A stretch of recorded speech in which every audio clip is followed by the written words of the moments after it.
जय हिंद बच्चों। तो आज हम क्वेश्चन सॉल्व करेंगे जो कि जेई में 2016 में आया था। तो क्वेश्चन इज फ्रॉम फ्रेडेलॉ। तो वीडियो को एंड तक देखें और वीडियो में कमेंट जरूर करें और बताएं मुझे मेरा कंटेंट आपको कैसा लगा। Question is a conducting metal circular wire loop of radius R is placed perpendicular to uniform magnetic field which varies with time as this. तो एक लूप फील्ड उसके लूप के परपेंडिकुलर है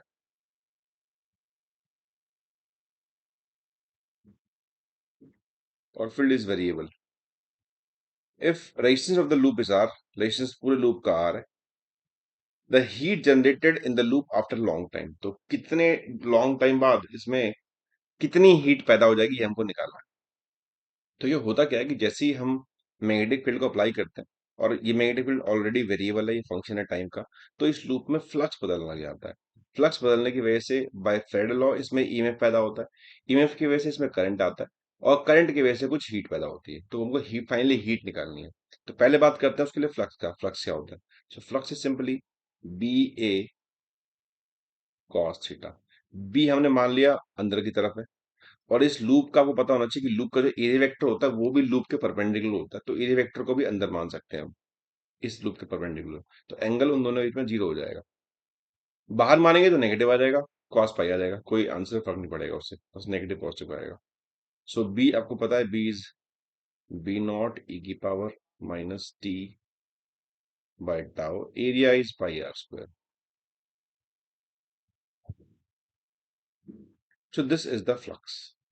So we can write it as T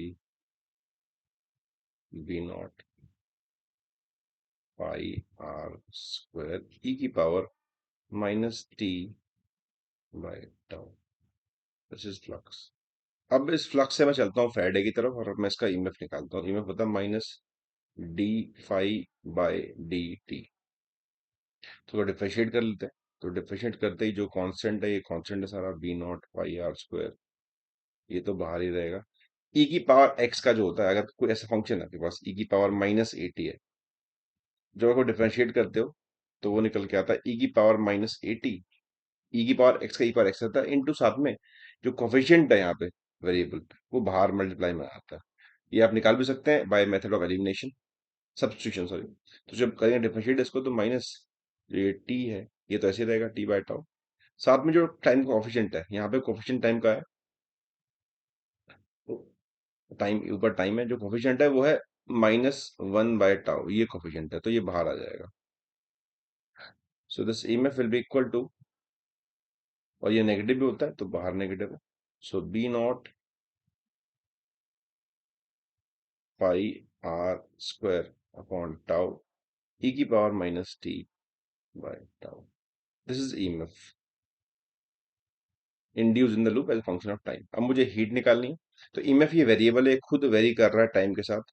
that means कि heat को भी integrate करना होगा, हीट भी हर इंस्टेंट पे अलग अलग होगी। Heat is can written as E square by R into D T, V square by R into D T. तो इसको स्क्वायर कर लेते हैं। तो this is B not square pi square R four tau square are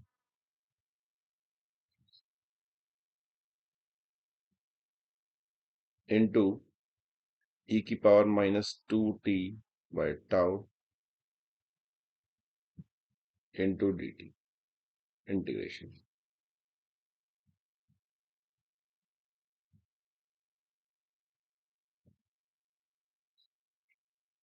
अब करते हैं इसको इंटीग्रेट।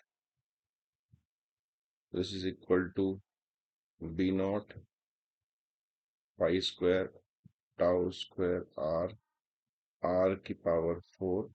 अब इंटीग्रेशन का रूल होता है कि अगर आपके पास इंटीग्रेशन में कोई फंक्शन है ई की पावर माइनस एटी, तो उसका आंसर होता है ई की पावर एक्स का ई की पावर एक्स हो जाता है। साथ में जो कोफिशिएंट है वो नीचे आता है डिवाइड में, ये भी निकाल सकते हैं मेथड सब्स्टिट्यूशन। तो यहाँ जब करेंगे हम इसको इंटीग्रेट, तो this is equal to minus two T by tau upon minus two by tau. Limits होगी जीरो से लेकर इन्फिनिटी। तो ये टाउ से एक टाउ तो कट गया, तो दिस इज निकल के आया B not square by pi square R four by tau into R into to.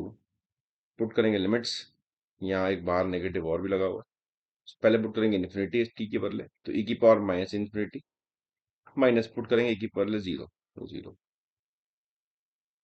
So this is equal to, ये माइनस भी है, तो ये हो जाएगा आपके पास ई की पावर इन्फिनिटी 0 -1, और ये माइनस में ये पूरी टर्म, तो माइनस माइनस कट जाएगा। This is equal to P not square pi square R4/2 tau are.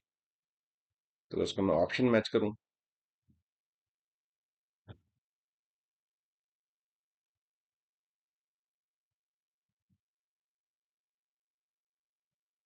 So B not square R4 2 tau R, तो ऑप्शन अगर देखें इसका, तो option number B correct option. तो इस तरह के सवाल किया जा सकता है। तो फील्ड वेरिएबल थी, मैंने उससे पहले ईएमएफ निकाला, फ्लक्स निकाला, डिफरेंशिएट किया, फिर हीट के लिए हमने उसको इंडिकेट किया बिकॉज ईएमएफ वेरी था, तो हमने इंडिकेट किया। सो आई बिलीव कि आप लोग क्लियर होगा, तो वीडियो पे कमेंट जरूर करें। Thanks for watching.